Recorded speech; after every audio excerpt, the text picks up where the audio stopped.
pinzas, ¿no? Sistema de pinzas, que me va a permitir sujetar la lámina portaobjeto, ¿no?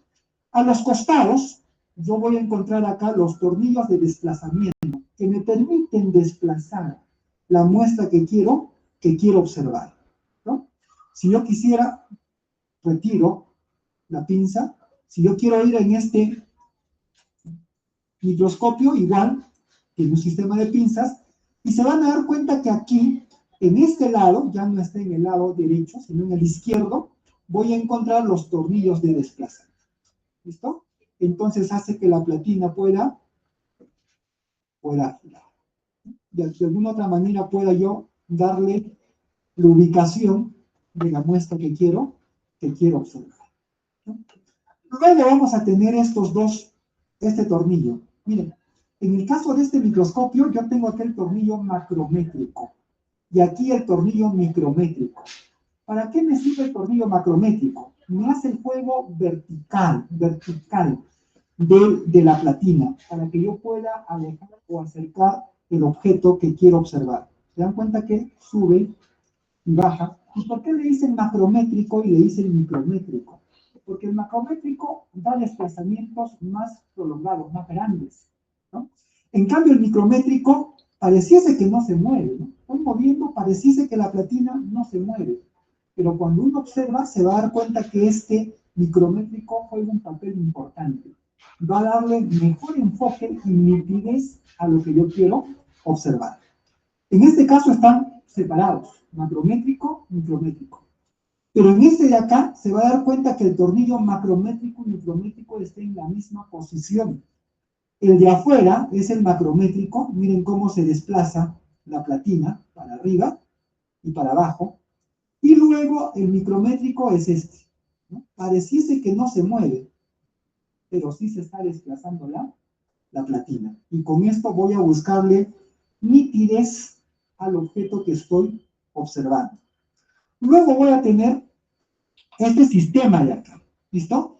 Este es el diafragma, ¿listo? El diafragma. Entonces, el diafragma de alguna otra manera me va a permitir aperturar o cerrar el espacio por donde ingresa la luz. Es como una cámara fotográfica. Abre el diafragma, cierra, que le permite el ingreso de la luz. Entonces, yo puedo con esta muesquita abrir y cerrar. Ahorita lo vamos a observar más de cerca, ¿listo? Y luego está el condensador, que es este sistema que está acá. Aquí, este sería, por aquí está el diafragma, abro y cierro, pero acá está el tornillo que me mueve el condensador. ¿Qué es el condensador? El condensador es el sistema que me permite concentrar la luz, que es la luz del medio ambiente, la luz que sale de la lámpara, y que de alguna otra manera lo alinee y dispare por la apertura que tenemos acá para que pueda ser visible el objeto. Entonces, yo igual se puede bajar y se puede subir el diafragma, se puede subir y se puede bajar. Aquí lo tenemos así, subo y bajo el diafragma. Luego tenemos el sistema de iluminación, ¿no? El sistema de iluminación. Este sistema de iluminación, generalmente ahora los microscopios vienen, que se alimentan a una fuente de corriente eléctrica, que me permite de alguna otra manera darle iluminación. Voy a prender generalmente siempre en el lado derecho, en el lado izquierdo, vamos a encontrar un switch que me permite encender la lámpara.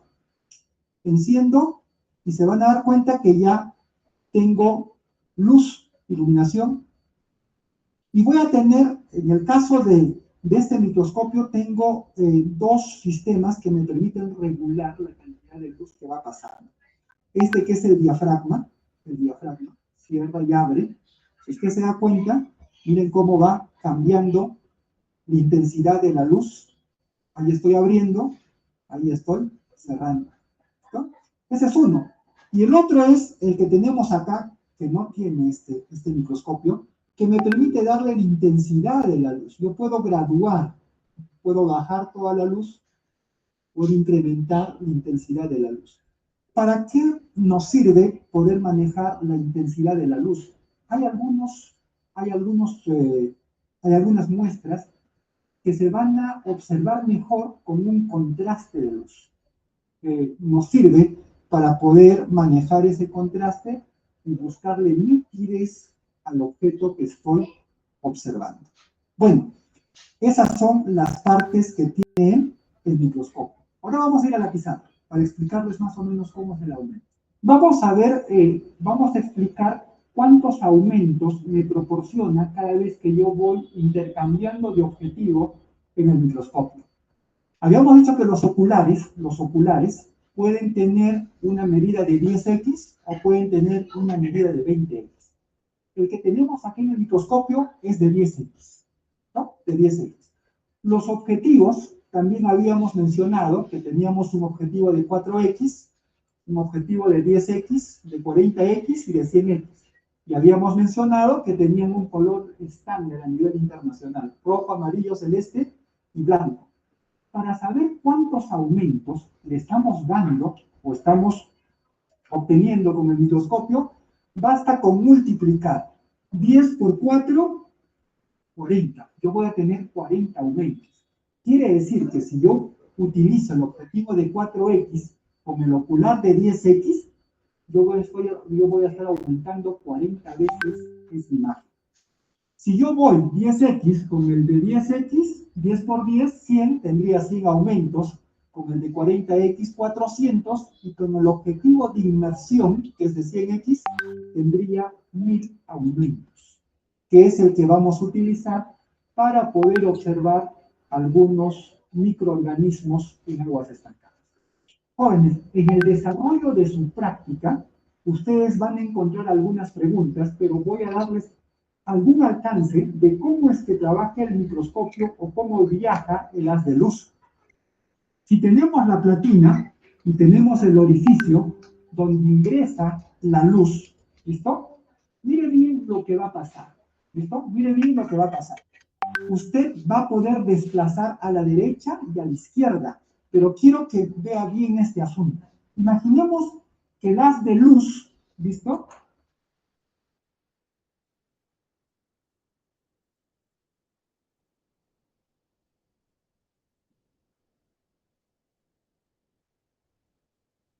Quiere decir que si yo estoy mirando al microscopio, yo voy a colocar la E así, ¿no? En esa posición. Y ahorita usted va a ver cómo es que lo mira en el microscopio. Muy bien, tengo acá un pedazo de papel que está impreso y usted puede mirar que de alguna otra manera pareciese que es muy fino. Voy a cortar, no voy a cortar, voy a rasgar, una letra E. Lo voy a partir con la mano porque quiero que usted también observe cómo es que terminamos viendo la letra E al microscopio y cómo es que vemos las fibras en el papel, porque recuerden que el papel es un carbohidrato, ¿no? Es celulosa. Entonces, vamos a colocar la letra E, así como nosotros observamos cuando escribimos. ¿Listo? Lo vamos a colocar. Miren cómo voy desplazando a la derecha y se me va. Yo estoy yendo a la izquierda, se me va a la derecha. Voy a la derecha, se me va a la izquierda. Si voy para arriba, se me va para abajo. Si voy para abajo, se me va para arriba. ¿Listo? Estamos grabando con el objetivo de 4X. Miren cómo es que podemos observar, no es tan nítido como nosotros lo mirábamos en el papel, y mira la fibra de celulosa que sí nos permite mirar el microscopio. Vamos a subirle al objetivo de 10X, ¿no? De 10X. En este objetivo de 10X, usted, vamos a darle foco, ahí está, vamos a bajar, voy a colocar donde está la fibra. Miren, así vemos cómo es que la tinta, en el fondo, la impresora va escupiendo la tinta, no es tan nítido. Y miren la fibra de celulosa, ¿no? Regresamos al de 4X para que podamos ver cómo es la letra E. ¿Cómo la vemos? La imagen es real, pero es sin ver, Es invertido. Es invertido.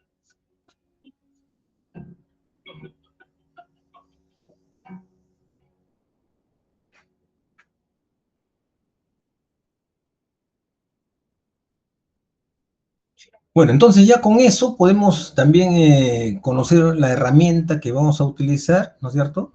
Y entonces podemos, mediante el uso de esa herramienta y la tinción que hemos practicado, como vimos en el video anterior, podemos ver, ¿no?, elementos como estos, ¿no? Ya vemos glóbulos rojos en este caso, vemos plaquetas agregadas, es decir, se agrupan, se aglutinan de alguna manera, ¿no es cierto? Y vemos la cantidad de glóbulos rojos y ven la proporción frente al número de plaquetas. Los glóbulos blancos en este campo microscópico no aparecen, ¿no? Son los menos, pues. Sin embargo, acá vemos glóbulos rojos y aparece un glóbulo y algunas plaquetas por ahí dispersas, ¿no? Pero los glóbulos blancos los vemos así, miren las diferentes dimensiones, vean la presencia en núcleo, que los glóbulos rojos no lo tienen, vean que acá ya hay tinción, sea de Ray, de Romanowski, de Leishman, de Megrun-Walgiem, o sea, cualquiera de los colorantes nos van a dar imágenes como estas. Evidenciamos las formas y sus elementos contenidos en esas células. Y aquí tenemos una representación que también quería hacer énfasis en algo, ¿no? Entonces, cuando ustedes buscan información, encuentran una serie de datos, ¿no? Este me parece importante, pero voy a hacer énfasis en algo.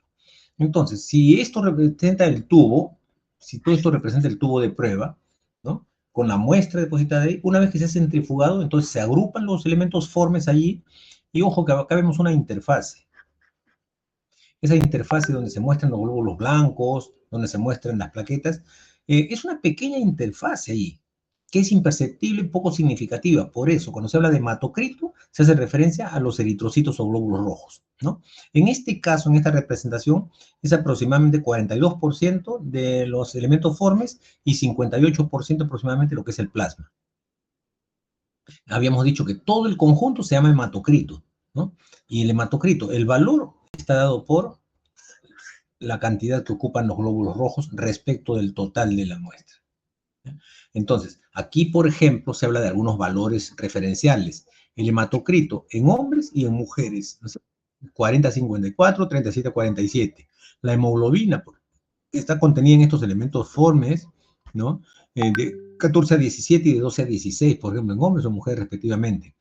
Aquí vemos un recuento de células rojas. Acá vemos el total de células blancas. Ya saben, red cell count, ¿no? Un conteo de células rojas y un conteo de células blancas. Entonces, aquí vemos valores. Y tenemos que acostumbrarnos, uno, a las unidades, ¿no? Vemos que el hematocrito está dado en porcentaje. Acá la hemoglobina está dada en gramos por decilitro, ¿no? Dicho acá están las unidades. El recuento está dado en células por microlitro, pero hay una expresión acá, ¿no?, matemática. Esta expresión matemática, ¿qué significa? 4.5 a 6.5 multiplicado por 10 al cubo, o sea, multiplicado por 1000. ¿Ya? Después vemos el total de glóbulos blancos, también está expresado de esa manera. Hay formas de expresarlo diferentes, por eso cuando se aplica una forma de expresarlo, hay que expresarlo siempre para todo. Y saber descifrar eso. Después tenemos acá, si sé que los glóbulos blancos están conformados por otras formaciones, ¿no?, neutrófilos, eosinófilos, basófilos, linfocitos y monocitos, dentro de estos que dice acá, por ejemplo, valores normales, si se trata de un varón, yo digo de 4 a 100, de 4 a 11 por 10 al cubo, son 4.000 a 11.000 por cada microlitro, ¿no? Entonces, si yo digo de 4.000 a 11.000 por microlitro, de esos, ¿no?, 4.000 a 11.000, si se trata de neutrófilos, ocupan más o menos la mitad, del 50-70%. Los eosinófilos, 1,4%, los basófilos por debajo de 1%, puede ser 0 también, los linfocitos de 20 a 40 y los monocitos de 2 a 8%. Quiere decir que en frecuencia más son los neutrófilos, seguidos por los linfocitos y los monocitos. Pero eso es válido en adultos, porque en niños menores, los monocitos, perdón, los neutrófilos y los linfocitos se invierten esa cantidad. En un niño menor, por ejemplo, el porcentaje mayor, ¿no?, está dado por los linfocitos, seguido por los neutrófilos, ¿no?, a diferencia de un adulto. Bueno, y las plaquetas, que se dan por microlitro también, y acá estamos en estos niveles, ¿no?, de 150.000 a 450.000.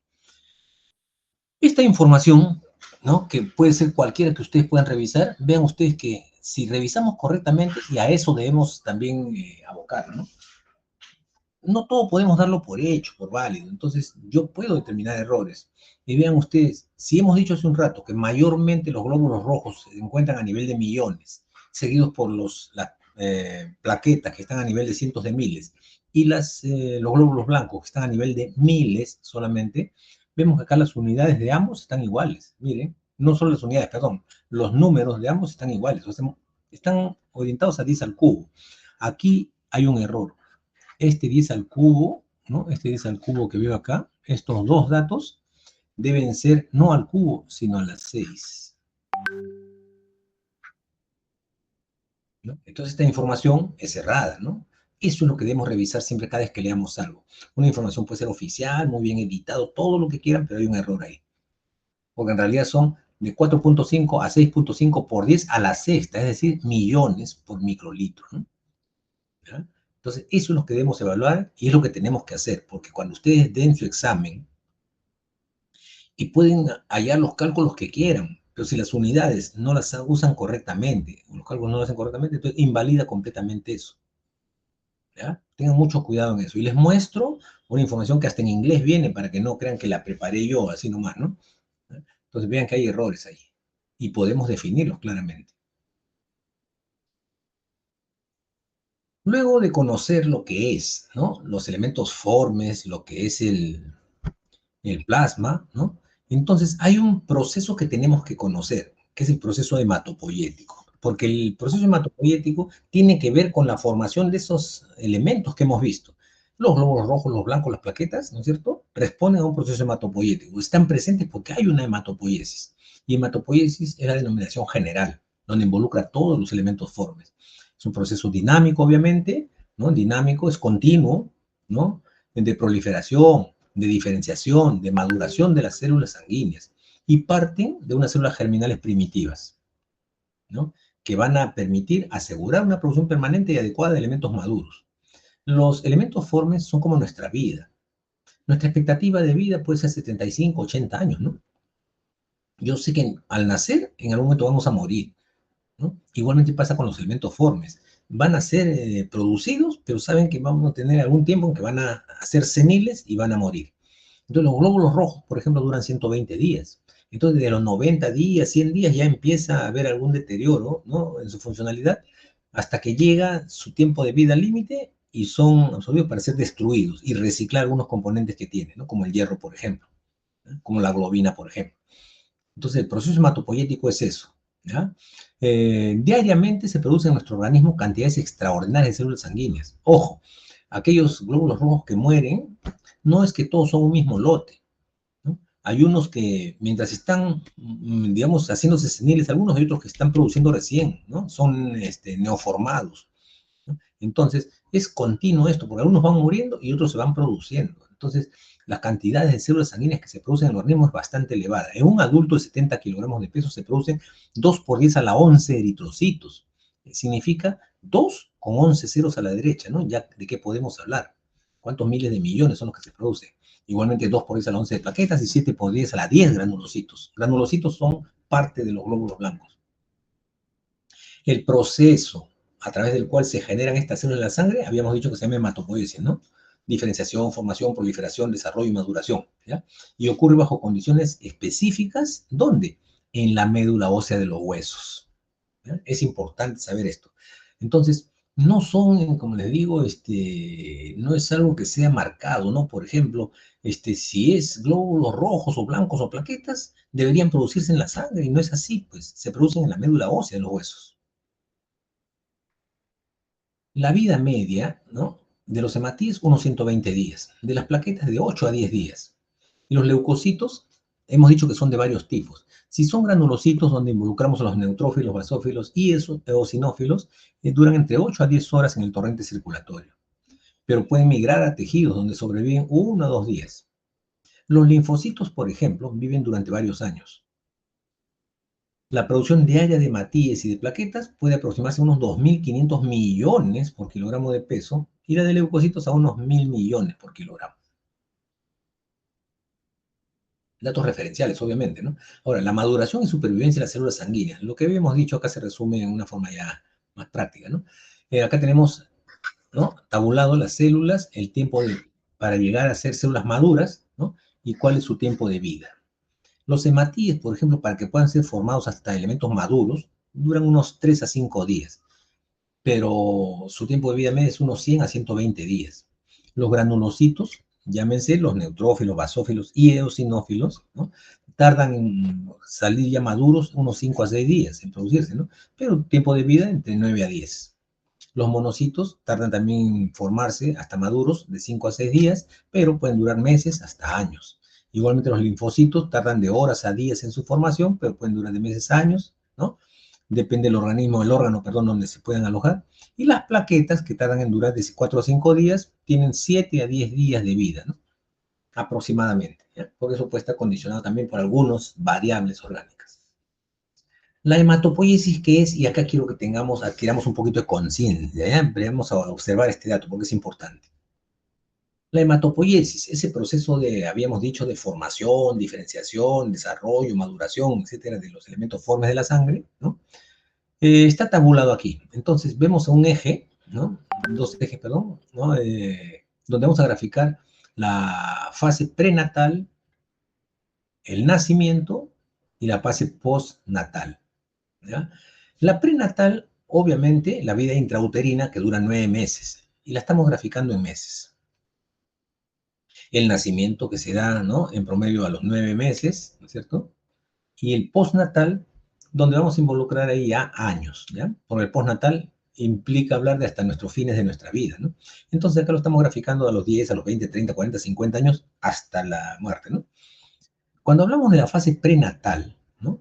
Obviamente que el 100% que debemos considerar ahí, 100%, ¿no? De la hematopoiesis, se produce hasta aproximadamente los 2 meses, ¿no? Más intenso al primer mes, en el saco vitelino. O sea, desde el inicio de nuestra vida intrauterina, ya se está produciendo, ya hay actividad hematopoyética asumida por algún órgano, en este caso el saco vitelino. Entonces vemos ahí claramente que al mes empieza a decaer plenamente y llega hasta 0, ¿no? Lo que asume el saco vitelino. Pero algo importante aquí, ¿no? La médula ósea empieza a activarse, ¿ya? La médula ósea empieza a activarse desde el segundo mes prácticamente hasta el nacimiento, llega a su punto máximo. Pero este vacío que vemos aquí, ¿no? O sea, esa vida intrauterina, ¿no? Ese producto intrauterino que vemos allí no puede quedarse sin sangre. Entonces, hay órganos que asumen esa función, como el hígado. El hígado tiene una función importante en la vida intrauterina, porque mientras empieza a decaer en el saco vitelino, se comienza a activar la actividad del hígado en la producción de elementos de la sangre. Y llega a su máximo a los 2 meses y se mantiene durante unos 4 y después comienza a decaer. Pero comienza a decaer cuando la médula ya está más o menos en una actividad bastante considerable, ¿no? Entonces vemos que prácticamente es continua la producción. Y esto, la producción hepática, se comienza a fortalecer además con la producción del vaso. Entonces el vaso, ¿no? De alguna manera coadyuva la producción del hígado y tiene actividad hematopoyética también, ¿no? Que se activa entre el tercero y el quinto mes aproximadamente de una forma importante, ¿no? Esto es la vida intrauterina. Hay procesos hematopoyéticos, ¿no? De formación de los elementos formes de la sangre ¿no? En esa etapa, ¿no? Intrauterina.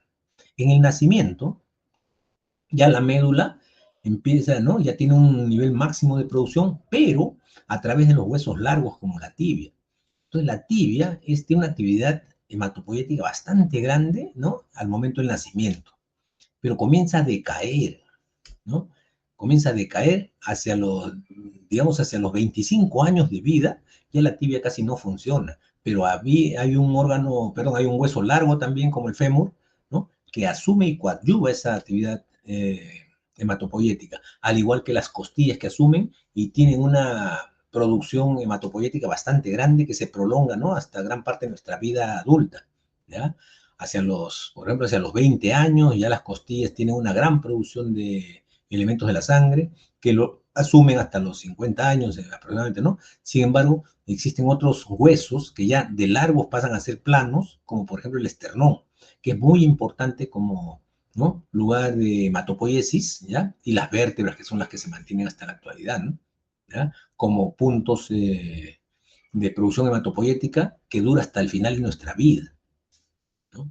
Entonces, es más, cuando se toman muestras, ¿no?, de médula, se toman, ¿no?, por ejemplo, del esternón, o se toman del hueso ilíaco, ¿no? Son los huesos planos, ¿no?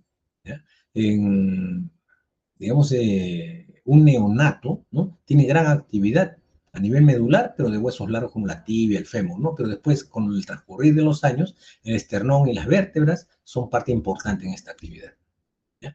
Ese es el proceso hematopoyético. En la vida intrauterina, miren lo importante que es eso. Las células madre, ¿no?, de las cuales decíamos que se produce todo, estas células madre, ¿no?, tienen una característica muy especial, ¿ya? Cuando veo esos glóbulos rojos, como pueden ser los blancos o como pueden ser las plaquetas, estos parten de una célula madre. Y esa célula madre tiene una capacidad de autorrenovación. Se renuevan automáticamente y dan origen a otras células madre, ¿ya? Tienen capacidad de diferenciación hacia otros linajes. O sea, se parte de una célula madre, pero tienen la capacidad de formar los diferentes linajes de células, las rojas, las blancas, las plaquetas, ¿no? Y en la actualidad podemos expresar 3 tipos de células madre, ¿no? Y se conocen como pluripotentes, como totipotentes y como multipotentes, ¿eh? La diferencia está en qué asumen, ¿no? O sea, todas son células madre o stem cells. Todas se autorrenuevan, pero la capacidad que tienen, como por ejemplo las totipotenciales, de producir cualquier célula del cuerpo, ¿ya?, y incluyen los tejidos extraembrionarios. Las pluripotenciales, ¿no?, ¿ya?, no tienen esa capacidad como las tienen las totipotenciales, o sea, no tienen el potencial para producir tejido extraembrionario. Y las multipotenciales, ¿no es cierto?, estas son capaces de producir cualquier célula, ¿no?, germinal, en el meso, endo o endodermo, ¿no?, reemplazando las células destruidas por los mismos. Entonces, tenemos 3 tipos de células madres, ya se saben, son autorrenovables y dan origen a los diferentes linajes de los elementos formes de la sangre. Si nos referimos a los eritrocitos, ¿no?, los glóbulos rojos, estas células son carentes de núcleo. Obviamente, son anucleados. Tienen forma de un disco bicóncavo, ya lo hemos visto en fotografía. Carecen de movimiento propio. Pueden soportar una gran deformación, o sea, son muy deformables y elásticos. Y eso le permite que puedan atravesar vasos de muy pequeño calibre. Se deforman y atraviesan ellos. Por eso es que las formas atípicas en determinadas patologías hacen que se pierda esa elasticidad y esa deformabilidad y terminan formando trombos, impidiendo la irrigación a tejidos, ¿no?, que están irrigados por arterias bastante delgadas. Representan el 99% de las células sanguíneas. Por eso es que cuando se refieren al hematocrito, que ya definimos qué cosa es y lo veremos también en práctica, cuando nos referimos al hematocrito, ¿no?, a pesar de que se congregan ahí todo el paquete de células formes donde incluyen los rojos, los blancos y las plaquetas, los rojos prácticamente forman todo el paquete, un 99%, y por eso cuando se habla de hematocrito nos referimos a los glóbulos rojos. El porcentaje de eritrocitos en una muestra recibe el nombre de hematocrito, lo dicho, ¿no? Si empleamos el método de Winthrop, ¿no?, nosotros vamos a emplear el micrométodo cuando hagamos nuestra primera práctica, ¿ya? Vamos a emplear el micrométodo. Entonces, este es el método de Winthrop. Y el método de Winthrop emplea un dispositivo, un tubo, que tiene estas características, ¿no?, y está graduado del 1 al 10. De tal manera que cuando esta sangre se centrifuga, entonces va a formar el paquete eritrocitario y va a quedar una parte fluida, ¿no? Entonces, esa escala graduada nos permite evidenciar el hematocrito, ¿no? Si yo veo, ¿no?, que, por ejemplo, acá, la línea divisoria del paquete eritrocitario está más o menos en 42, ¿no es cierto? Entonces yo diría hematocrito 42, perdón, 4,2, entonces yo diría 42 porque se expresa en porcentaje 42%. ¿Cuánto sería el plasma acá? El 58%, ¿no? Ese es el hematocrito, simplemente, ¿no? Entonces, pero para esto hay que centrifugar. No es solamente dejar que la sangre se coagule y se separe el suero, no. La sangre hay que centrifugarla, ¿no? Doctor, una Dime. consulta. Sí, te escucho. Por ejemplo, nosotros hicimos un día centrifugar a la sangre, pero éramos grupo de, o sea, el grupo de la noche, ¿no? Ya. pero no había esa separación, por ejemplo, solamente salía una mínima parte, no salía el 58%. Ya, Te diré que habría un 25%, no sé a causa de qué salía eso. hay varias razones, hay varias razones. Si A han ver, empleado sangre, si han empleado sangre mal obtenida o mal trasvasada al tubo, es como muchas personas, saben sacar algunas personas con Vacutainer, saben sacar directamente con la aguja y que se vaya la sangre fluyendo hacia el tubo. Pero hay otros que sacan con jeringa y pueden medir los volúmenes. Entonces, cuando sacan con jeringa, al trasvasar al tubo, no sacan la aguja. Entonces, esa turbulencia al momento de depositar la sangre en el tubo a través de la aguja de la jeringa, esa turbulencia genera hemólisis. Cuando hemolizamos, estamos rompiendo glóbulos, entonces ya no forma el paquete y disminuye, ¿no?, el número. Dos, que puede, si empleamos anticoagulante, ¿no?, el anticoagulante muchas veces no está bien mezclado con la sangre al momento que se deposita la sangre en el tubo. Entonces hay parte que se coagula y no nos deja diferenciar la parte que se separa. O sea, parcialmente coagulado y parcialmente no. Entonces, hay razones para poder manejar esto con cuidado. Cuando se hace, ¿no?, tomando en cuenta esas consideraciones, es uno de los métodos más sencillos, como vamos a ver en un video más adelante también, ¿no? Entonces, las razones que pueden deberse a ese que yo considero un error es eso, ¿no? Está ese grupo de 3 o 4 posibilidades que pueden haber cometido. No sé si te respondí. sí, doctor, gracias. Ya. Eso vamos a hacer en nuestra primera práctica, vamos a ver eso, ¿no? Y es una práctica bastante sencilla, pero es necesario tener consideraciones específicas para no cometer errores. Bueno, al microscopio podemos ver los glóbulos rojos así, ¿no? Entonces vemos nosotros discos bicóncavos, vemos, cuando digo bicóncavo, no es como ese picarón que parecía con un hueco al centro, ese es por la transmisión de luz, ¿no? Pero esta es una fotografía de microscopio electrónico, ¿ya? Donde los aumentos ya no son de 1000, como decían en el video, sino ya hablamos de 100.000, 200.000 aumentos, ¿no?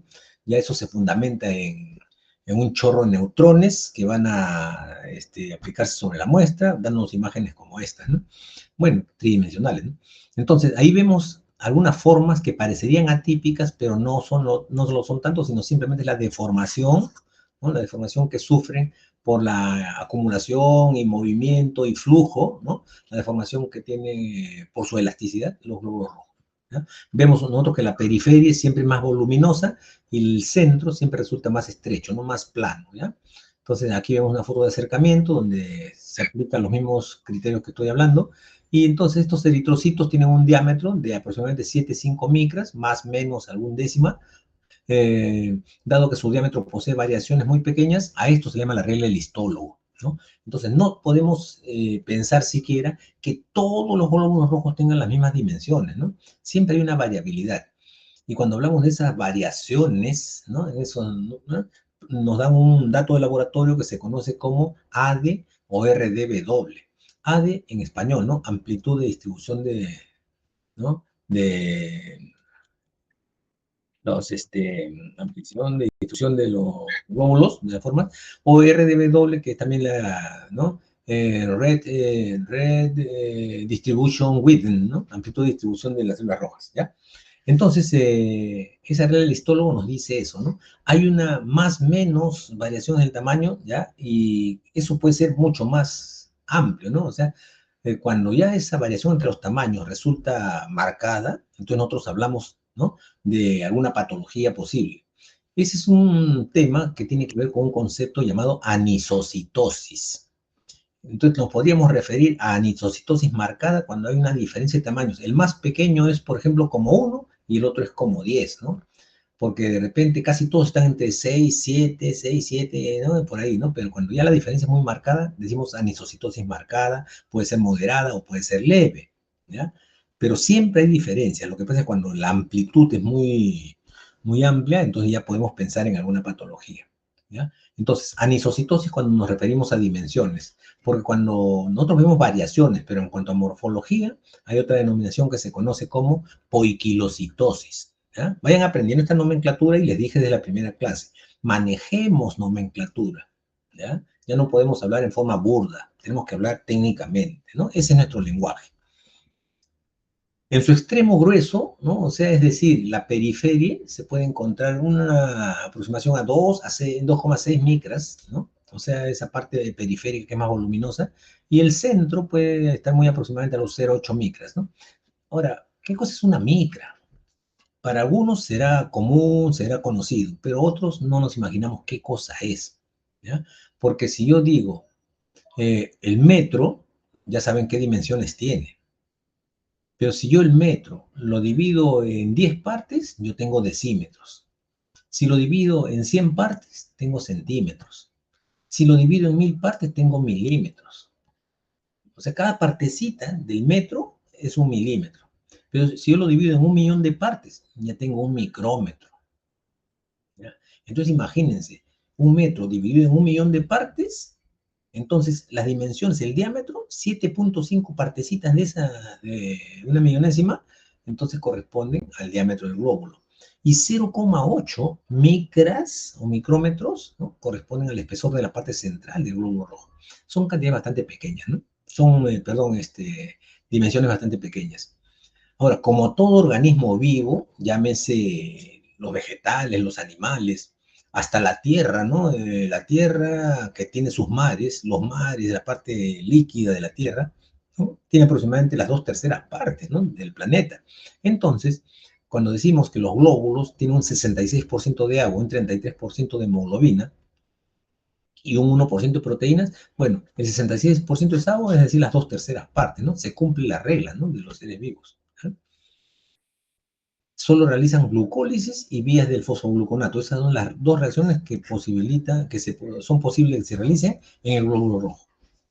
Y esto es lo que grafica las dimensiones que decimos, ¿no? 7,8, 7,5 micras de diámetro máximo, la parte más estrecha 0,8 micras y la parte más voluminosa tiene un espesor de 2,6 micras aproximadamente, con su más menos siempre, ¿no? Los eritrocitos se forman, ¿no? Su forma, perdón, es mantenida por uniones de proteínas. Sepan ustedes que el glóbulo rojo es una célula. Y como célula que es, tiene una membrana.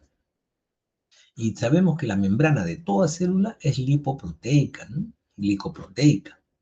Entonces, nosotros vemos que hay proteínas que pueden, ¿no?, tener, vamos a decir, la parte lipídica, ir hacia el exterior y hacia el interior de ella, ¿no? Hay unas proteínas que protruyen hacia el exterior, ¿cierto? Y en el caso de los glóbulos rojos, son importantes entre todas las proteínas que tienen, las propias del glóbulo rojo, ¿no?, algunas que constituyen los antígenos, que son aquellos que dan origen al tipo de sangre de la persona, ¿no? Entonces, dentro de las proteínas propias de los eritrocitos, hay algunas, ¿no?, que tienen que ver con, por ejemplo, la adhesión de la membrana al citoesqueleto de la célula, ¿no? Estas son las llamadas glucoforinas, y prácticamente la C particularmente. Tenemos las proteínas de banda 3, estas van a fijar la hemoglobina en el glóbulo rojo, y actúa como sitio de anclaje adicional para el citoesqueleto, ¿no? Es como decir el huevo, ¿no? Cuando ustedes ven el huevo, si es un huevo fresco, ustedes ven que cuando digamos, lo cascan, es decir, sacan la cáscara, lo vierten a un plato, está la yema. Y hay veces como unas telitas blancas que salen hacia uno y hacia el otro extremo, ¿no? Bueno, esas telitas que se conocen como chalazas, ¿no?, van unidas a esos extremos del huevo, a esos polos del huevo, ¿no es cierto?, a través de la membrana interna del huevo. Porque nosotros tenemos una cáscara y una membranita como una telita, ¿no?, ¿ya?, que una es más externa y la otra más interna. Las chalazas se unen ahí en un huevo fresco, permiten que la yema se mantenga en el centro del huevo. El huevo, cuando más viejo es, entonces esas chalazas se van perdiendo, esas proteínas, y entonces la yema tiende a flotar en cualquier parte de la albúmina o de la clara, como le llamamos, ¿no es cierto? De tal manera que cuando uno va a freír un huevo, se extiende completamente la albúmina y la yema está por cualquier parte. Cuando uno sancocha un huevo, lo corta y la yema está muy próxima, hasta se trasluce, digamos, a través de la yema, ¿no? De la clara, ¿no? Entonces, podemos evaluar varias cosas, ¿no? Esas proteínas del glóbulo rojo funcionan más o menos así. Tenemos un citoesqueleto y una membrana. Entonces, la unión de esos elementos es asumida por algunas proteínas, las glucoforinas, la proteína de banda 3, tenemos en su membrana un 50% de lípidos y 50% de proteínas. Por eso decimos que las membranas de las células son lipoproteicas. Las proteínas periféricas de la membrana están en la superficie interna de la membrana, pero protruyen hacia la parte externa, ¿no? Se organizan en una red hexagonal bidimensional, ¿no? Forman una lámina sobre la superficie interna de la membrana y ahí encontramos otras proteínas como la espectrina, muy importante, que forma la mayor parte del citoesqueleto y compuesta por 2 cadenas. ¿Ya? Ahí encontramos también la actina, la aducina, la tropomiosina, que forman la menor parte o la parte minoritaria del citoesqueleto, y normalmente los filamentos de actina, son proteínas todas, ¿no? Son cortos. La proteína de banda 4 ancla los filamentos de actina, esos filamentos cortos, filamentos de actina, los ancla ¿ya? A la membrana, ¿no? Fijándolas y por lo tanto tienen fines estructurales, ¿no? Citoesqueleto, membrana.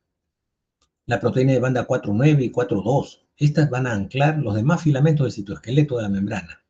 Todas tienen entonces una función estructural.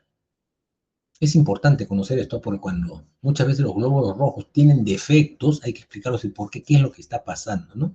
Y eso permite actuar a otros niveles, ¿no? Puede ser una cuestión ya de traducción o de mensaje ribosómico en la síntesis proteica, ¿no? Hay tantas posibilidades, ¿ya?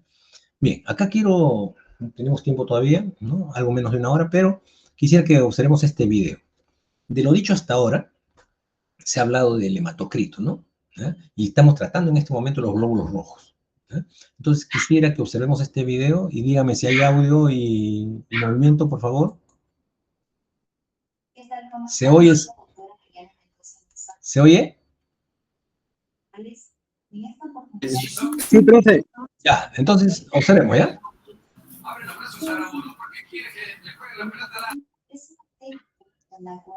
Más bien, si están viendo el fútbol, por favor, bajen un poquito el volumen, ¿ya? Para no interferir con lo que estamos trabajando, ¿ya? Por favor. Con respecto al volumen total de sangre, se mide en porcentaje y los valores normales posibles en la mujer desde 37 al 42% y en el hombre del 42 hasta el 47%. Esto va a ser variable en 1%. ¿Cómo tendremos un valor bajo de hematocrito cuando se encuentra por debajo de los valores normales? Y lo vamos a encontrar en los anemia, también vamos a encontrar pequeñas hemorragias y así sucesivamente. Pero si el valor de hematocrito se encuentra por arriba del valor de hematocritos altos, esto también tendrá valores pulmonares y también en aquellas otras de deshidratación o polisacárido. ¿Cuál es el procedimiento de la técnica? Primero, vamos a describir los materiales que vamos a utilizar. Estos son los materiales. Tenemos entonces esta escala, se llama abajo, la cual nosotros podemos construir un portador, la cual esta escala viene de 0 a 100. Ya, esa escala, ¿no? Perdón, esa escala, normalmente viene con los equipos, ¿ya? Son las CryptoCaps. Normalmente nos muestra, así como ven un tipo paralelogramo, es un polígono ahí con líneas divisorias, ¿no? Que nos permite observar 2 escalas laterales, ¿no? Entonces, cuando los tubos que se utilizan son pequeños o de acuerdo a la cantidad de muestra que se ha aplicado, entonces podemos aproximarlo hacia el lado derecho, que es la escala más estrecha, y si el tubo, ¿no? Involucra una cantidad de muestra mayor, ¿no? Utilizamos el lado izquierdo, ¿no? Que es más, digamos, más amplio, ¿ya? Entonces, siempre está de 0 a 100 porque el hematocrito se expresa en porcentaje. Entonces, cuando utilizamos estas CryptoCaps o Abaco, como le llaman ahí, que dice que se venden en el mercado, bueno, los proveedores de los equipos tienen sus propias escalas, ¿no? Entonces, esta es la forma de trabajar para el llamado micrométodo, ¿ya? Porque el método de Winthrop, que lo graficamos en un tubo hace un instante, entonces es un método diferente, ¿no? Que requiere otro tipo de evaluación. Aquí, no otro tipo de evaluación, sino se evalúa diferente porque el tubo ya viene graduado. Aquí hay que usar estas tarjetas, estas CryptoCaps, ¿ya? Continuamos. Entonces nosotros vamos a poder medir la cantidad eritrocitaria. Además, obviamente tenemos que tener nuestra muestra de sangre anticoagulada, ¿ya? Por lo menos eso responde también la pregunta que me hizo el caballero.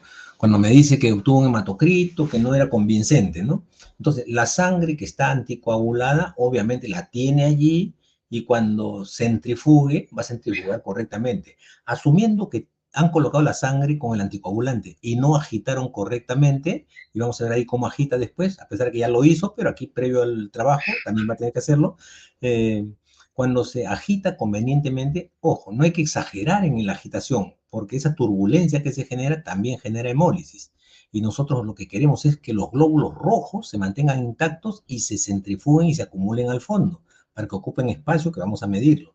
Pero si está hemolizada la sangre, ¿qué se va a separar si ya todo se colorea de rojo, o gran parte se colorea de rojo por la hemoglobina que se trasvasa, porque la membrana del glóbulo rojo se rompe? Eso es hemólisis.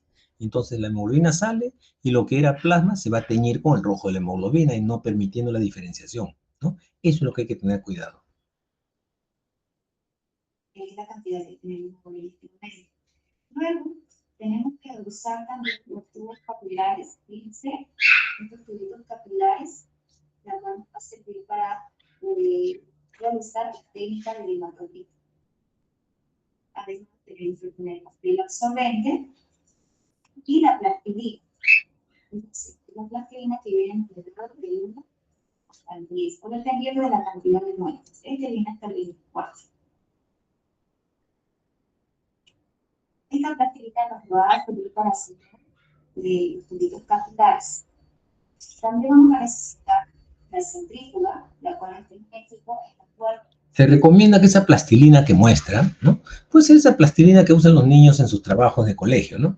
Pero se recomienda que, como estamos trabajando con una muestra de sangre que es coloreada, sería interesante que el color de la plastilina contraste con la muestra de sangre. Puede ser una plastilina clara, ¿no? Blanca, amarilla, no sé. De tal manera que cuando nosotros trabajemos, veamos el contraste y poder ver el inicio de la sangre. O imagínense una plastilina roja. ¿Cómo diferencio la sangre para poder limitar el inicio y poder determinar en la tabla, en el ábaco, como dice, o en el grito CAPS? ¿Ya? Entonces es importante eso también. Son detalles pequeños pero importantes. vamos a realizar la centrifugación del tubo capilar. ¿Ya? Bien. Entonces, lo que vamos a hacer primeramente es mezclar nuestra muestra de sangre. Recuerden que los glóbulos rojos se alimentan al tubo. Entonces, vamos a mezclar de esta manera. Puede ser por rotación, así como yo estoy haciendo. Es una agitación controlada. O puede ser así, también válida. ¿Ya? Entonces, vamos a mezclar bien clarito. ¿Ya? Entonces, una vez que ya esté bien mezclado, nosotros vamos a proceder a cargar. Tenemos entonces nuestro tubo capilar aquí y tenemos importante. Entonces, cuando dice inclinación, nosotros vamos a inclinar un poquito y vamos a mantener. Por capilaridad carga solo el tubo. No hay que aspirar, no hay que emplear nada. Y vean su dedo índice cómo obtura una parte del tubo para que no caiga. Eso es para que no ensucie la centrífuga. Pero siempre con el dedo índice tapando un extremo.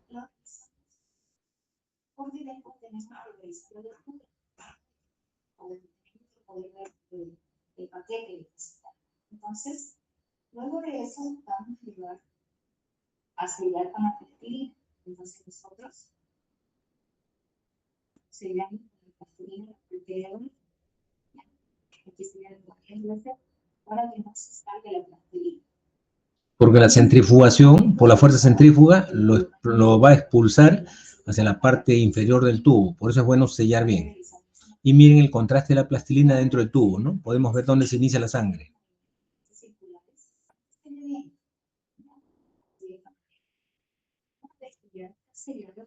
Pueden ver el contraste, ¿no?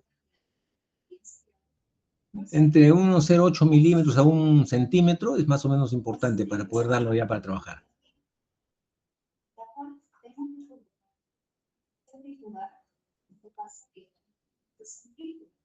Esto nos prepara para lograr por 5 minutos a dividir de 5 minutos. Bien.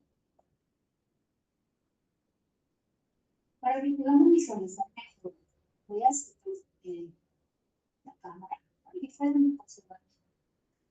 Entonces, fíjense, aquí, yo coloqué el tubo capilar aquí. Fíjense. Entonces, voy a contrapesar con otro tubito capilar.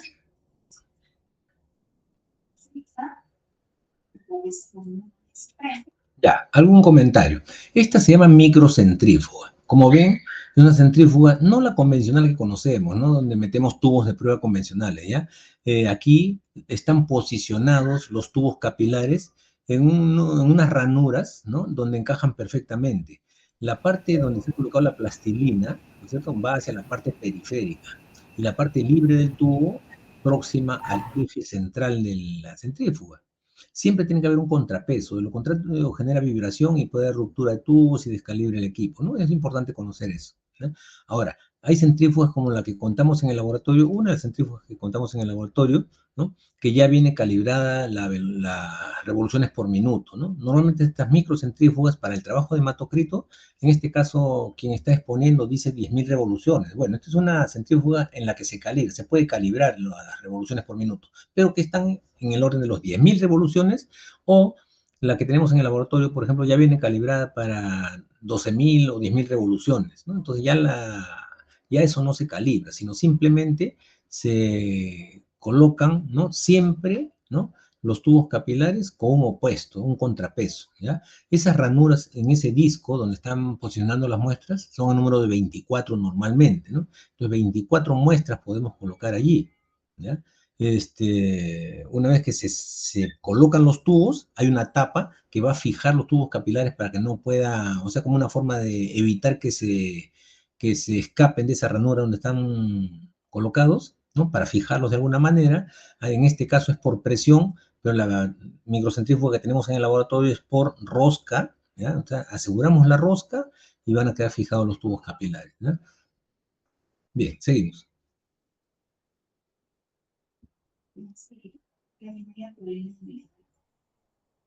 Entonces, voy a recibir una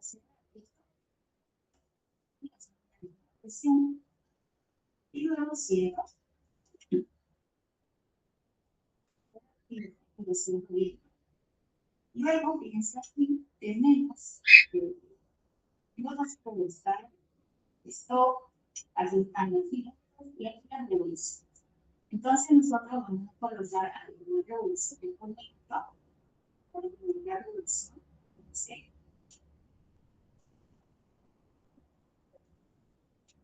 Vamos a colocar a 10.000 revoluciones por minuto. Y hay 10.000 revoluciones por minuto por 5 minutos. Y este es para encender. Entonces, voy a encender.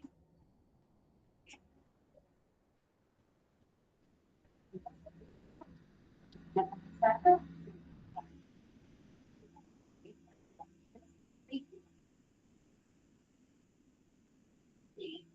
Vamos a esperar el tiempo que se necesita para luego poder hacer la lectura. Una vez ya transcurrido los 5 minutos de haber centrifugado, de la centrífuga, vamos a proceder a examinar la muestra. Giramos. Y luego vamos a hacer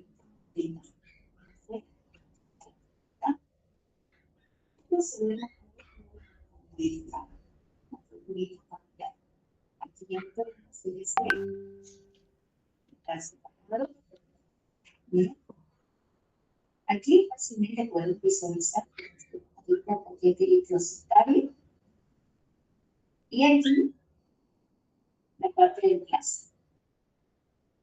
Entonces nosotros vamos a medir el paquete electrocitario, el porcentaje, y vamos a utilizar el agua, esta tablita. Vamos a colocar, como le dije, de 0 a 100, vamos a colocar desde donde inicia el paquete electrocitario hasta donde termina el plasma. Entonces, fíjense, aquí recorriendo. Vea cómo lo va desplazando en el abaco de la parte más estrecha donde no abarca en las dimensiones completas, entonces lo dirige hasta un punto donde abarque el inicio del paquete electrocitario hasta el límite del plasma en la parte superior, ¿no? La parte de la tabla donde ubiquen esos dos límites, allí van a fijarlo. Entonces la parte divisoria, ¿no? Ahí donde termina el paquete eritrocitario en la parte central, ¿no? Va a coincidir con alguna línea que la va a medir en la escala graduada, a la izquierda o a la derecha, que es lo mismo. Bien, bien medido, ahí, ahí. Entonces, fíjense, yo ya logré desde donde inicia el paquete eritrocitario hasta donde termina el plasma. Fíjense. Entonces, según yo, voy a leer, fíjense, en porcentaje hasta donde está el paquete eritrocitario. Desde donde inicia hasta donde termina. Sobre el paquete eritrocitario. Entonces, fíjense, lo voy a verificar y veo, y está, corresponde a 39%, fíjense, 39%. Entonces yo leo el paquete eritrocitario desde donde inicia los glóbulos rojos hasta donde termina, fíjense, y es 39%. Si quieren, ustedes pueden también revisar. ¿No? Fíjense, cerca, aquí bien, 39%. Bien. Esta muestrita era un paciente de sexo femenino, ¿ya? Y los valores normales en el sexo femenino oscilan entre 37 hasta el 41%, se considera normal. Entonces, la lectura de este hematocrito es de 39%. Está dentro del rango normal y, por lo tanto, esta paciente tiene un hematocrito normal que está dentro de los valores normales, ¿ya? Entonces, esta es la forma de ese método de hematocrito. La forma de leer también, obviamente, hay unas recomendaciones que podemos ver. Al momento de que carguemos la muestrita, siempre tenemos que mezclar, ¿ya? Por favor, antes de cargar, vamos a mezclar bien la muestra para que no haya errores, ya que si nosotros no mezclamos la muestra, puede estar alterado estos resultados, ¿ya? Entonces, bueno, eso sería todo. Bien. Entonces, ahí estamos observando ya, ¿no? Una de las partes de nuestra práctica también que vamos a realizar, ¿ya? Que involucra el hematocrito. Es un procedimiento llamado micrométodo, ¿no? Que es bastante asequible, bastante sencillo, no tiene mayor drama en su ejecución y va a permitir obtener un parámetro dentro de lo que significa el hemograma muy importante, ¿no? Y es importante obtener eso, la hemoglobina y el recuento de hematíes, porque a partir de ellos podemos obtener las constantes corpusculares que vamos a referirnos en otro momento, ¿no es cierto?, que se generan por cálculo, ¿ya?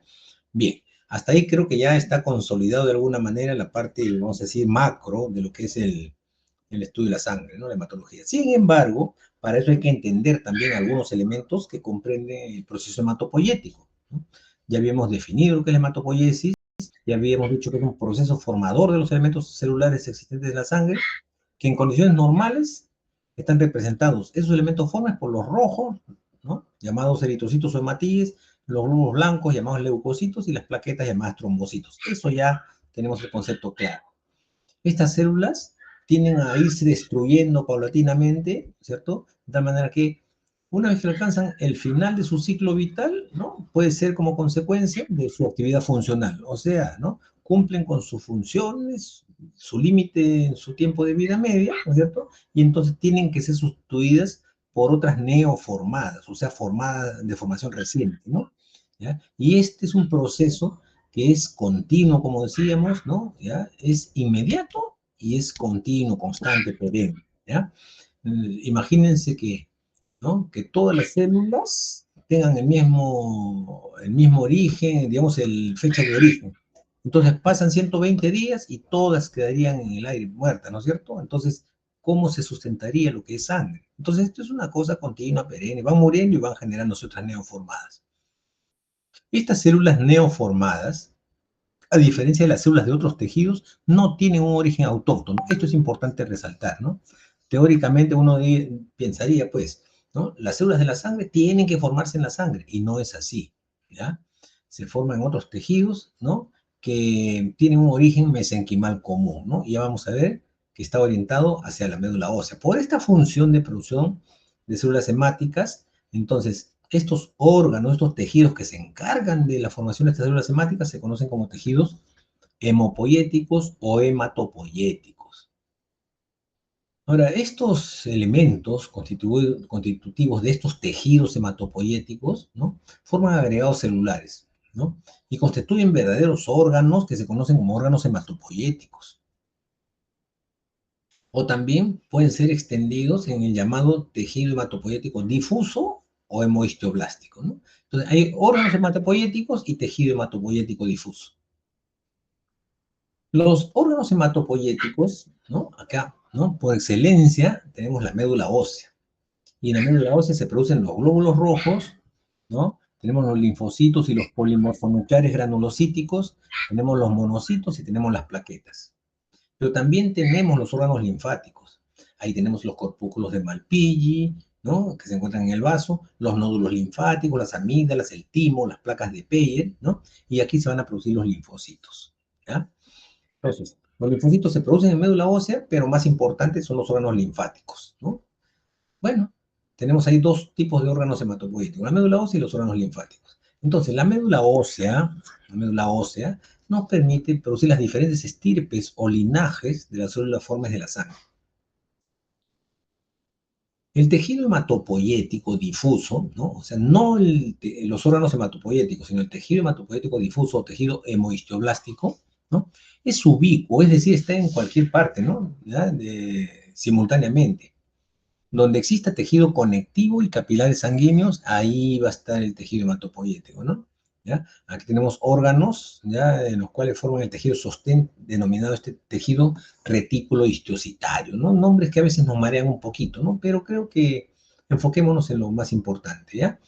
Estos proveen la producción de todas las células hemáticas en el embrión. Y habíamos dicho que en el embrión, ¿no es cierto?, cuando comenzamos a hablar de actividad hematopoyética, habíamos dicho el saco vitelino, ¿no?, que hasta el primer mes tiene mucha actividad y después empieza a decaer, ¿no es cierto? Ahí comienza la actividad hepática sustentada por el vaso y empieza a iniciarse la actividad hematopoyética asumida por la médula, ¿no?, los órganos, los huesos largos sobre todo. Estas conservan la posibilidad de dar origen, ¿no?, en condiciones normales, a una cierta parte de los monocitos circulantes. Y aquí hay un elemento celular, típico de este tejido difuso hemohistioblástico, ¿no?, que se conoce como hemohistioblasto de Ferrata, ¿no? ¿Ya? Esto es una célula mesenquimal, habíamos dicho que, ¿no?, este proceso que no es autóctono, sino es asumido por la célula mesenquimal común. Esta célula mesenquimal no diferenciada es pluripotente, ¿no?, y existen normalmente en los parénquimas hematopoyéticos, ¿no? Habíamos dicho qué cosa es ya pluripotente, ¿no?, porque existe también el totipotente y el multipotente. Ya habíamos visto qué asume, ¿no? ¿Ya? El tejido embrionario en el caso del pluripotente. Bueno, y acá la hematopoiesis se va a resumir en esto, ¿no? Entendamos este cuadrito, ¿ya? Nosotros vemos una célula madre o stem cell.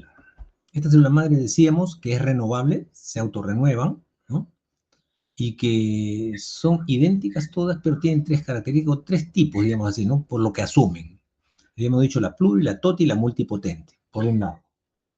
Entonces, a partir de esta célula madre, ¿no?, ellos tienen la capacidad de diferenciarse, ¿no?, de diferenciarse para determinados fines. Entonces, si todos parten de una célula madre, pero el producto que vean la parte baja, eritrocitos, leucocitos, plaquetas, ¿no? A partir de una célula madre, miren los diferentes linajes que se generan. Si vemos la parte izquierda, este recuadro, para obtener eritrocitos hay que partir de una célula madre, la stem cell. Esta célula madre en todos los casos va a producir unidades formadoras de células diferenciadas. Una orientada a los eritrocitos, otra a los granulocitos, otra a los monocitos, a los linfocitos y a las plaquetas. Estas unidades formadoras de colonias de eritrocitos, en el caso de los eritrocitos requiere una activación, una estimulación. Y entonces, el riñón ocupa una parte muy especial en esto, ¿no? Porque el riñón secreta una proteína que se llama eritropoyetina. Y esta eritropoyetina se activa y llega hasta la médula y estimula a la unidad formadora de colonias de eritrocitos generando, ¿no?, los progenitores y después los precursores del glóbulo rojo. Estos precursores, llámese el eritroblasto basófilo, el eritroblasto policromatófilo, el eritroblasto ortocromático, el normoblasto, el reticulocito y los eritrocitos. Esos son los precursores que generan a partir de esta unidad formadora de colonias de eritrocitos. Entonces, si nos vamos a la serie blanca, tenemos la unidad formadora de colonias de granulocitos, ¿no? Aquí, los primeros precursores, el mieloblasto, el promielocito, el mielocito, el metamielocito, y la diferenciación en sus diferentes, ¿no?, morfologías. Llámese el basófilo, el eosinófilo y el neutrófilo. ¿Por qué la diferencia entre ellos? Miren, tienen lo común, tienen núcleos polilobulados, pero tienen granulaciones citoplasmáticas. Cuando decimos basófilo, porque esas granulaciones citoplasmáticas, cuando se tiñen con esos colorantes, tiñen de color azul, violeta o púrpura, mientras que los eosinófilos, esas granulaciones se tiñen de rojo, y los neutrófilos no se tiñen. Así se pueden diferenciar, pero todos son granulocitos porque tienen granulaciones citoplasmáticas, y parten también de una célula madre y tienen una unidad formadora de colonias de granulocitos. Pero hay una unidad formadora de colonias de monocitos, donde el precursor, ¿no es cierto?, más primitivo, tenemos el monoblasto, ¿no es cierto?, que va a generar al monocito. Y la unidad formadora de colonias de linfocitos, ¿no?, con un progenitor inicial, el linfoblasto, que va a transformarse luego en linfocito, que a su vez puede diferenciarse en 3 tipos, los B, los T y los NK, ¿no? Los natural killer, como se llama, es una sigla en inglés. Y tenemos la unidad formadora de colonias de plaquetas, ¿no?, que parten de una gran célula de un tamaño bastante grande, que es el megacardioblasto. El megacariocito, y este se va a fragmentar para la obtención de las plaquetas, ¿no? Ahora, hay unas denominaciones con las que debemos familiarizarnos. Cada vez que veamos este sufijo, ya saben que prefijo es la partícula de la palabra que está al inicio, y sufijo la que se encuentra al final. Y vemos que varias de estas denominaciones tienen el sufijo blasto. Eso del blasto es primitivo, previo, ¿no?, lo inicial, ¿no? Entonces, cada vez que veamos blasto, ya sabemos que es una célula primitiva, ¿ya? Entonces, siempre vemos en común acá que se parten de células muy grandes y se van haciendo más pequeñas. Y en el caso particular de los eritrocitos, ¿no?, es la única célula que no tiene núcleo cuando está madura, ¿ya? El núcleo, que comienza en un proeritroblasto basófilo, va adquiriendo de basofilia, va a generarse eritrofilia. Entonces se van volviendo de azules a rojos.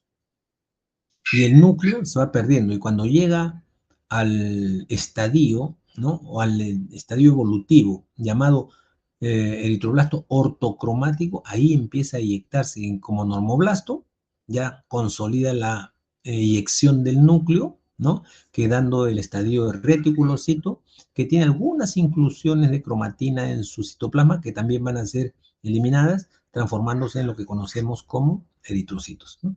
Entonces, el proceso hematopoyético comprende todo esto, ¿ya? Es todo un esquema que debemos recordar, porque de esto depende la diferenciación de las células al momento que se observa al microscopio. Yo puedo encontrarme en análisis, yo puedo encontrar, por ejemplo, ¿no?, mieloblastos, ¿no?, en exceso, mieloblastos. Si yo observo mieloblastos, ¿qué quiere decir? Que el proceso hematopoyético está fallando y no permite, ¿no es cierto?, que maduren hasta estos granulocitos. Yo puedo ver gran cantidad de reticulocitos, tanto así que existe un parámetro analítico que se llama índice reticulocitario, ¿no? Entonces, esto hematopoiesis tiene gran valor analítico. Este esquema que acabo de ver, nos presenta uno resumido, ¿no? De ese hemohistoblasto al que hemos hecho referencia, se van a derivar las diferentes estirpes, ¿no es cierto? Entonces, para ver la parte baja, ¿no es cierto?, la parte baja, entonces, para llegar a esos elementos maduros, pasan por algunos progenitores, ¿no? Ya saben que blasto significa, ¿no?, es un estadio evolutivo muy previo, ¿no?, primitivo, donde son células normalmente muy grandes, y que en la gran mayoría de estas estirpes, ¿no?, la evolución tiende a reducción de tamaño, ¿no? Entonces, tenemos el megacarioblasto, megacariocito linfoide, megacariocito granuloso, plaquetoblasto, hasta plaqueta, ¿no? el hemocitoblasto a mieloblasto, mielocito, mielocito, metamielocito, hasta granulocito. Y esto con sus 3 variedades que habíamos dicho, ¿no? Basófilo, neutrófilo y eosinófilo. Tenemos el hemocitoblasto linfático, que va a dar origen al linfoblasto, prolinfoblasto y linfocito. Estos precursores del glóbulo rojo, como digo, este es un cuadro resumido, ¿no? Pero tenemos un proeritroblasto basófilo, tenemos el eritroblasto basófilo, el eritroblasto policromatófilo, hay un estadio, ¿no? El eritroblasto ortocromático, de ahí viene el normoblasto, reticulocito, hasta llegar a eritrocito. Y tenemos el monoblasto hasta monocito, ¿no? Este es un tema que tenemos que estudiarlo bien, ¿ya? Tenemos que recordarlo bien. Ahorita nos parece algo complejo, pero no lo es tanto como ven, ¿no?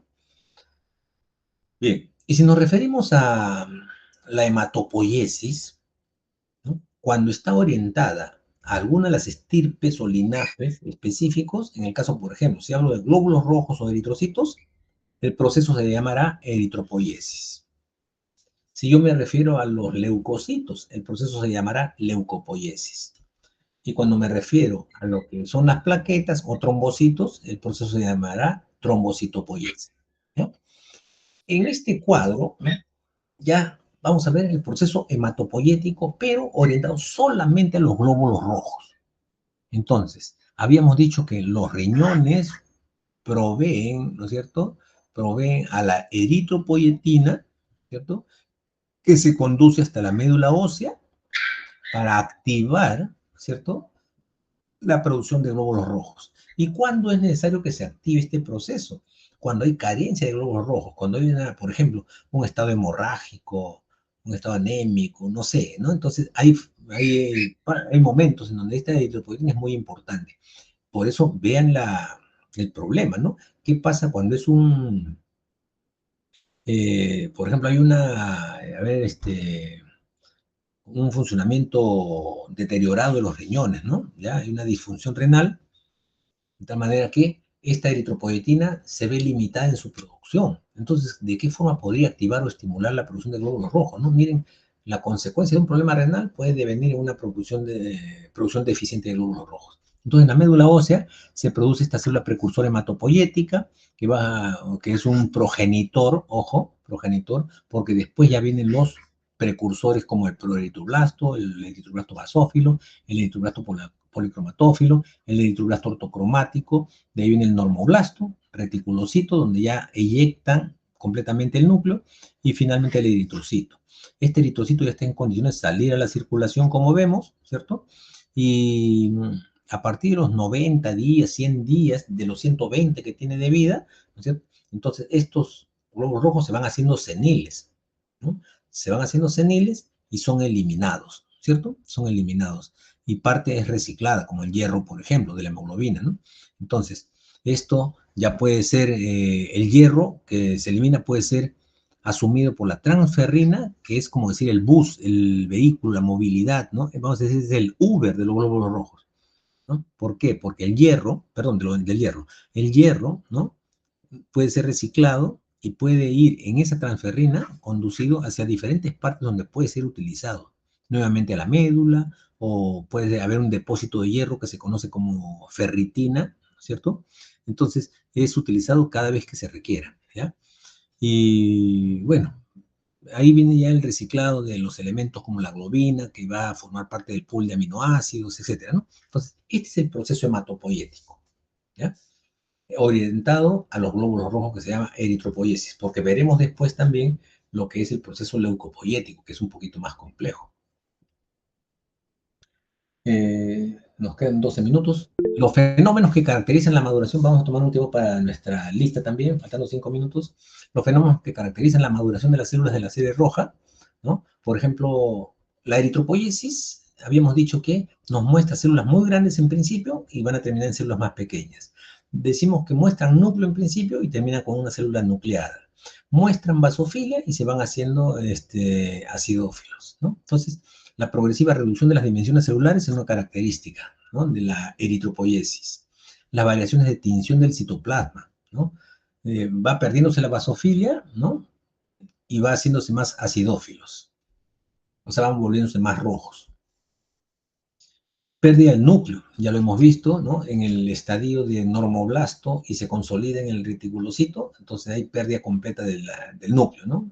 Se eyecta el núcleo al exterior de la célula.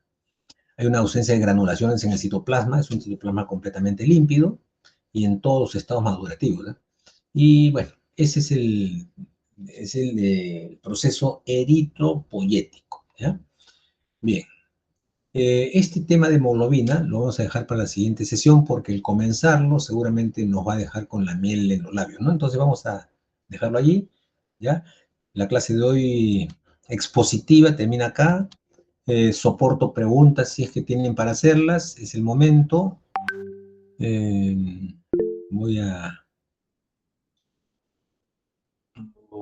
entrar acá para poder pasar lista, que es la parte ya terminal de esto. Un ratito.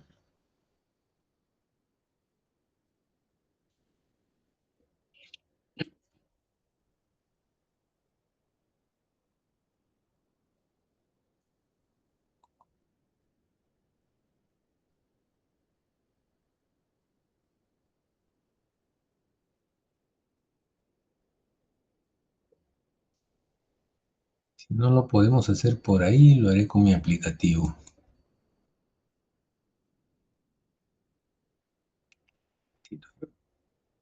Tenemos todavía 10 minutos.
Ya, bueno, vamos a ampliar la aplicación. Ya, esta vez con un botón nomás lo puedo.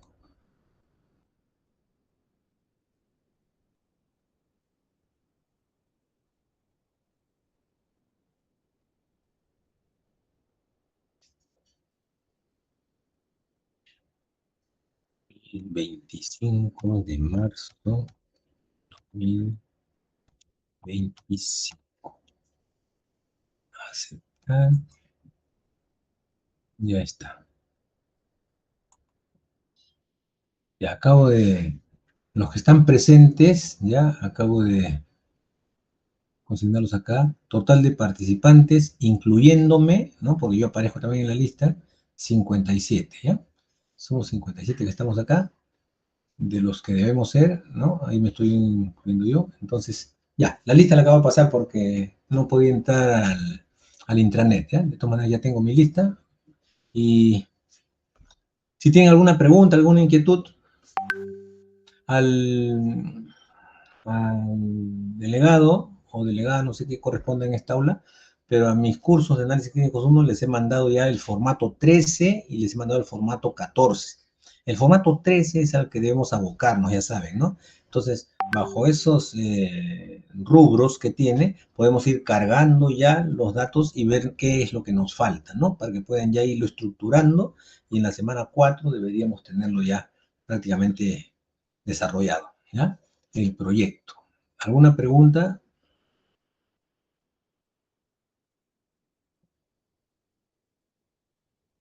Ya, parece que todos están ausentes, parece que el partido tiene más peso que una clase, los entiendo, ¿ya?